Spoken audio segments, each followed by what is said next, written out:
Welcome back to East Texas Now. You are watching the live streaming news service straight out of your East Texas newsroom. Joined with us here on the desk is Vanessa Johnson. Now, I believe Vanessa is at the Naranjo Museum as they're expanding, but she could definitely tell us a whole lot more about it herself. Vanessa, thanks for joining us here on ETN.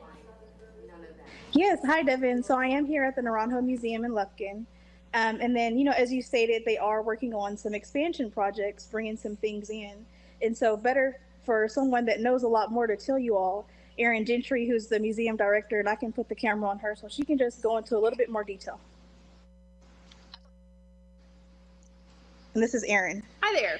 Hi, Erin. Nice to meet you. So we are here at the East Texas Now desk just learning a little bit more about the expansion that you guys have underway. Can you first tell us a little bit about the Naranjo Museum and then let us know what the expansion exactly is going to cover? Yes, so the Naranjo Museum was built by Dr. Neil Naranjo and his wife, Mary Ann Naranjo, and it opened in 2012 here in Lufkin. And in 2019, it gained its 501c3 nonprofit status, and it's run by a board as well as the Naranjo family. And what we have seen is an increase in foot traffic. So last year we had a little over 12,000 people come through the doors, and we're seeing an increase from that year to this year already.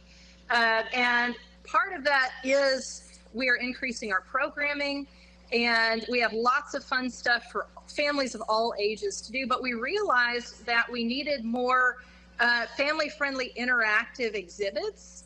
And because we just don't have the space, it was time to expand.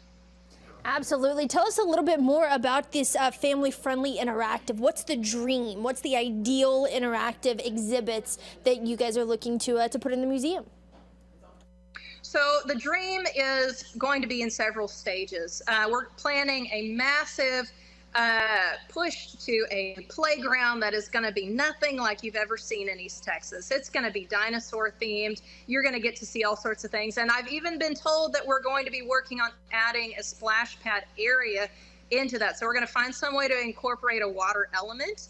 But this is going to give kids a chance to be very hands-on with things like dinosaur fossils. We'll have casts of them so they can actually touch a giant dinosaur bone without damaging fossils. And then we're also going to have a place for people to sit with their families to eat.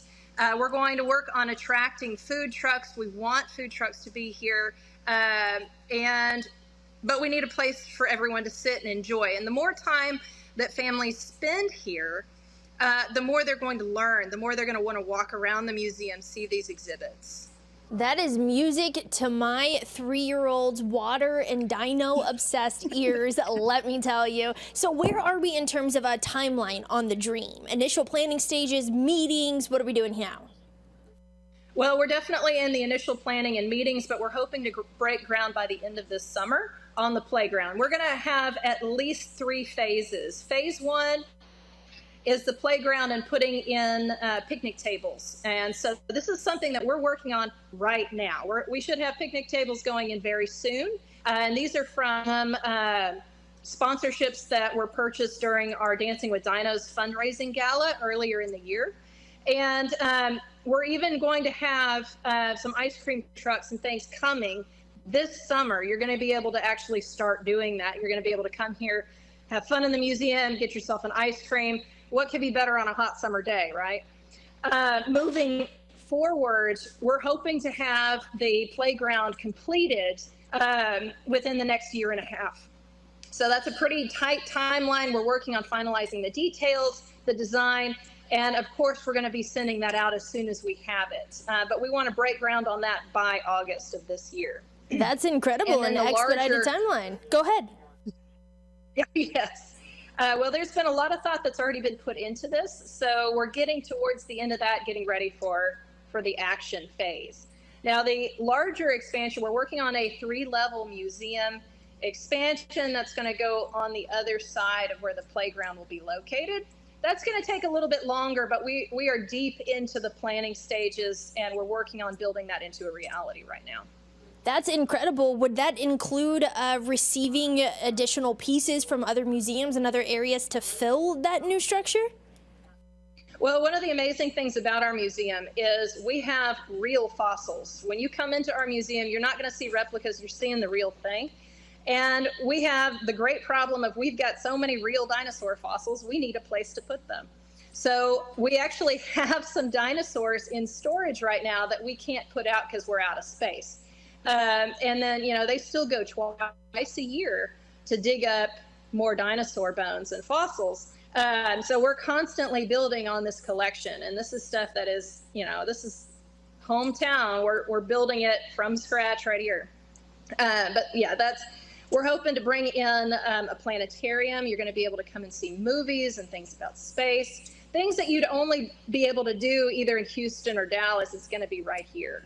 That's incredible. What a great resource for our families of all ages. Now, if someone has never been to the museum at all, what would you be able to tell them to, maybe they're on the fence, right? Do I make the drive? Do I go out there? What would you tell them to get them in the front doors? What you're going to see, again, the thing that's incredible here is if you go to a bigger museum, you're going to see lots of different variety of dinosaurs, but they're not real. There are some that have real fossils, but a lot of them are replicas. When you come here to this museum, you're seeing the real thing, and you're seeing it lovingly put together. We've got a dinosaur we've got fossilized dinosaur skin on these exhibits. So there is a lot to see, and there's a lot of time you can spend in here, and we're working on just making that a little bit more touch friendly for younger kids. That makes sense. Like I said, I have a 3-year-old. Touch friendly is always the best way to go with the toddlers. Now, can you tell us before we go exactly where you guys are located so everyone can come visit? We are located in Lufkin. We're on Highway 59, so it's 5104 South 1st Street. So if you are headed south, you're going to see us on the right side, just past Angelina College. Fantastic. Vanessa, how are we going to see more from this story later on? Where can we go? So I will go into a little bit more detail later on. And honestly, you're going to hear from Erin herself and then also Dr. Naranjo. They're very passionate about it. So hearing from them and then, you know, just basically what they think, I think it's going to be a lot better. Fantastic, Vanessa. Yeah, absolutely. I'm excited for it. I'm excited to learn more about it, and I know my son will be too. Vanessa, thanks for calling in to East Texas Now, and we'll talk again soon. All right, thank you. Bye.